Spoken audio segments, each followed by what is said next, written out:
మన స్కూల్ గురించి కూడా ఆలోచిస్తే అందరూ చాలా మంచిగా డెవలప్ అయింది. చాలామంది ప్రభుత్వ ఉపాధ్యాయులుగా ఎన్నిక కావడం మనకు గర్వకారణం. తర్వాత డాక్టర్ అవన్నీ గుర్తుకొస్తాయి, ఇప్పటికీ కళలో మెదులుతూనే ఉంటాయి. ఇటువంటి సంతోషకరంగా ఆనందకరంగా ఉన్నందుకు చాలా సంతోషం.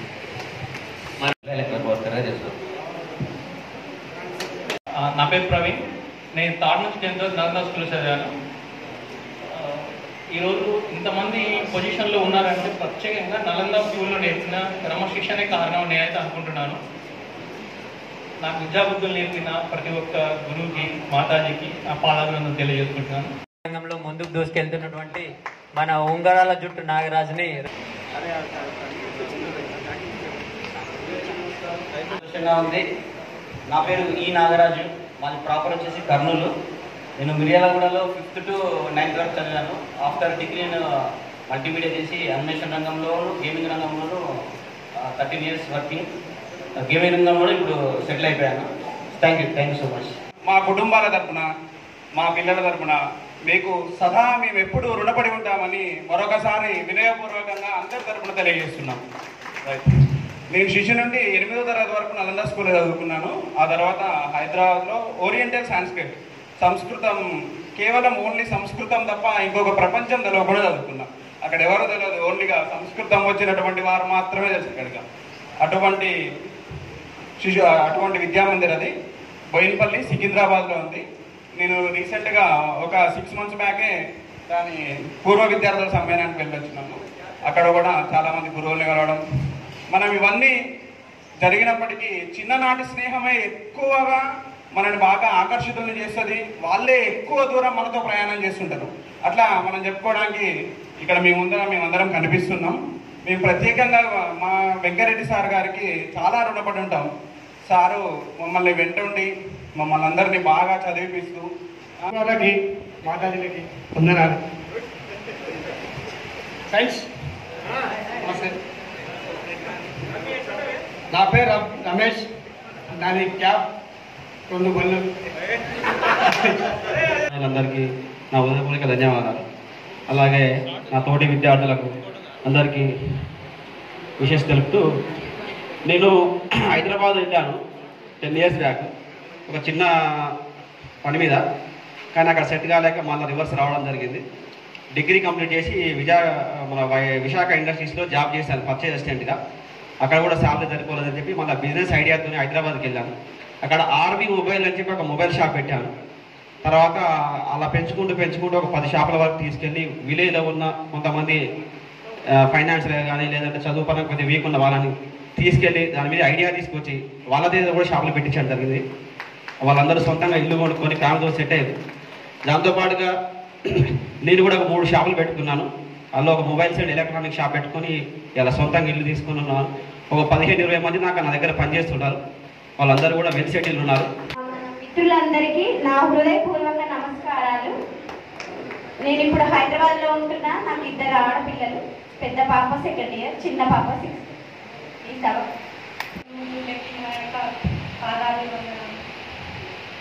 ఫ్రెండ్స్ అందరికీ, టెస్ట్ చేసిన ఫ్రెండ్స్ అందరికీ నా పేరు నాగమణి.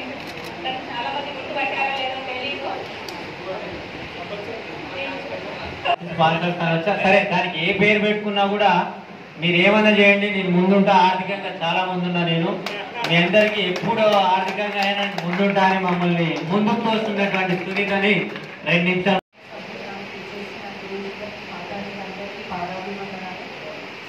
అందరికీ అభినందనలు. నా పేరు సునీత. నేను శిశు తరగతి నుంచి 10th class వరకు నలంద స్కూల్లోనే చదువుకున్నాను. నేను ఇంటర్ వచ్చి సూర్యాపేటలో చదువుకున్నాను. డిగ్రీ ఫస్ట్ ఇయర్ నాగార్జున కాలేజ్లో చదువుకున్నాను. ఫస్ట్ ఇయర్ అయ్యాకనే నా వివాహం జరిగింది. సెకండ్ ఇయర్ ఫైనల్ ఇయర్ వచ్చి హైదరాబాద్లో గౌతమి ఉమెన్స్ కాలేజ్లో చదువుకున్నాను. ఇప్పుడు ఆ బిజినెస్ వ్యవహారాలు మా హస్బెండ్ పాటు నేను కూడా చూసుకుంటున్నాను. నాకు 2 బాబులు. బాబు వచ్చి ఇంటర్ సెకండ్ ఇయర్ చదువుతున్నాడు. చిన్న బాబు 10th class చదువుతున్నాడు. ఈరోజు చాలా సంతోషంగా ఉంది మిమ్మల్ని అందరినీ కలవడం. Thank you very much.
వదిలేసా.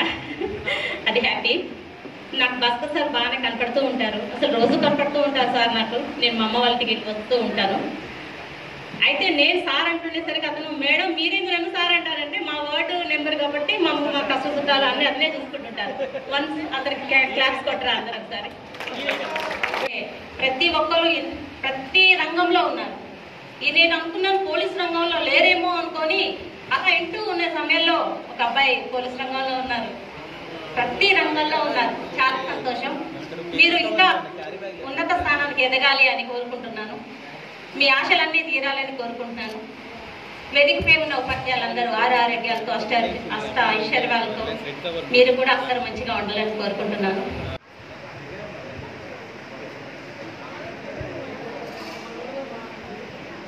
నిజంగా మీకు గురువునైనందుకు నేను గర్వపడుతున్నాను.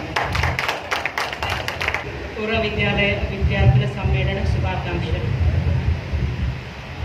నేటి సమ్మేళనానికి కారణమైనటువంటి మన నలంద విద్యాలయానికి మనం అందరం మీతో పాటు మేము కూడా రుణపడే ఉంటాం. ఎందుకంటే మీ అందరినీ ఒక లాంగ్ పీరియడ్ ఇట్లా మైత్రిలో ఉంచి మంచిగా డిసిప్లిన్ ఇచ్చినటువంటిది మీకైతే, మాకు కూడా మేము కూడా హార్డ్ వర్క్ చేసిన వాళ్ళం. అప్పుడు నేను కూడా 6-7 years చేశాను ఈ స్కూల్లో. ఇవాళ మేము సక్సెస్ఫుల్గా స్కూళ్ళల్లో రిమార్కులు రాకుండా చేసుకుంటున్నాం. హార్డ్ వర్క్ అంటే అదంతా ఇక్కడ చేసినటువంటిది, ఇక్కడ నేర్చుకున్నట్టు. నేనుగా నా ఉపాధ్యాయురాలుగా నా యొక్క కెరీర్ని మొదలుపెట్టింది నలంద విద్యాలయం అని చెప్పొచ్చు. అది వరకు నేను నేతాజీ స్కూల్లో 1 సంవత్సరం చేశాను. ఫ్యామిలీని చూసినట్టు అనిపిస్తుంటది తప్ప ఏదో జూనియర్స్ సీనియర్స్ ఆ సార్ని అట్లా లేదు ఫీలింగ్. అంతా మనం అంతా ఒకటే కుటుంబం అనే ఫీలింగ్ లో ఉన్నాం. అప్పుడు 9th క్లాస్ ఉండడం, ఉమాకర్ రెడ్డి సార్ని చూస్తే ఏదో పెద్ద కుటుంబ పెద్దని చూసిన ఒక ఫీల్, కాన్ఫిడెన్స్, అదొక ధైర్యం. సో నన్ను చాలా తక్కువ 6 నెలలు అలా చెప్పుకుంటాను మ్యాథ్స్. అది కూడా సార్ కెరీర్ స్టార్ట్ చేయించింది కూడా ఉమాకర్ సారే. ఇంక నేను ఇట్లనే కంటిన్యూ అయ్యి టీచింగ్ ఫీల్డ్ అనే ప్రజెంట్ కూడా ఇక్కడ టీచింగ్ ఫీల్డ్ అనే ఉండడానికి కారణం ఒక రకంగా ఉమాకర్ సారే. డిగ్రీ 2nd yearలో ఉన్నప్పుడే మ్యాథ్స్ సార్ లేరు, రారా ఒకరోజు ఈవినింగ్ వచ్చి చెప్పిపో ఆఫ్టర్నూన్ అని అట్లా పిలిచి ఒక మంచి బ్యాచ్ని పరిచయం చేశాడు. ఇప్పుడు మీకు సీనియర్ కమ్ టీచర్, ఆ ఫీల్ డిఫరెంట్గా ఉంది. ఓకే, నిలదొక్కున్నారు. ఇప్పుడు వాళ్ళ కుటుంబాలు ఒక మంచి హోదాలో ఉండటానికి కారణం ఒక బేసిక్ ఎడ్యుకేషన్, క్రమశిక్షణ. ఆ ఎడ్యుకేషన్ మన నలంద విద్యాలయంలో దొరకడం మన అందరి అదృష్టం. మీకు ఈ విద్యాలయం ఎంత స్ఫూర్తి అయిందో నాకు కూడా అంతే స్ఫూర్తి. ఎందుకంటే నేను డిగ్రీ కంప్లీట్ చేయగానే నాకు చిన్నప్పటి నుంచి చిత్రలేఖనం అంటే ఇష్టం. యాక్చువల్గా నేను మ్యాథ్స్ టీచర్గా జాయిన్ అయినా. సార్ మాకు చిత్రలేఖనం మధ్యాహ్నం పూట చెప్పండి, ఉదయం పూట అయితే మ్యాథ్స్ చెప్పండి సార్ అంటే, నేను డిగ్రీ కంప్లీట్ అయింది కాబట్టి ఒక పూట మార్నింగ్ ఏమో మ్యాథ్స్ చెప్పేది, మధ్యాహ్నం ఏమో చిత్రలేఖనం చెప్పేది. స్ఫూర్తి అనేది మనం చేసుకునే దాన్ని బట్టి ఉంటుంది. మనం మంచి విషయాలు తీసుకొని దాన్ని మన నిజ జీవితంలో అలవాటు చేసుకోవడం దాన్ని బట్టి ఉంటుంది. అట్లనే నాకు డిగ్రీ కాగానే దీంట్లో చిత్రలేఖనంలో నాకు విద్యార్థులు దొరకలేదు, కానీ ఇక్కడ దొరికారు. ఆ స్ఫూర్తితోటే నేను ఇంకా చాలా కొత్త ఎడ్యుకేషన్, ఆర్ట్ ఎడ్యుకేషన్లో చాలా కొత్త కొన్ని బుక్స్ రాయడం జరిగింది. తర్వాత కొన్ని అనుభవాలు అనుభవించడం జరిగింది. అవే నాకు ఇప్పుడు జీవనంలో ఒక పెద్ద మెట్టుగా మారింది. అందుకనే ఈ పూర్వ సమ్మేళనంలో నిర్వహించడం నాకు ఎంతో సంతోషకరంగా ఉంది.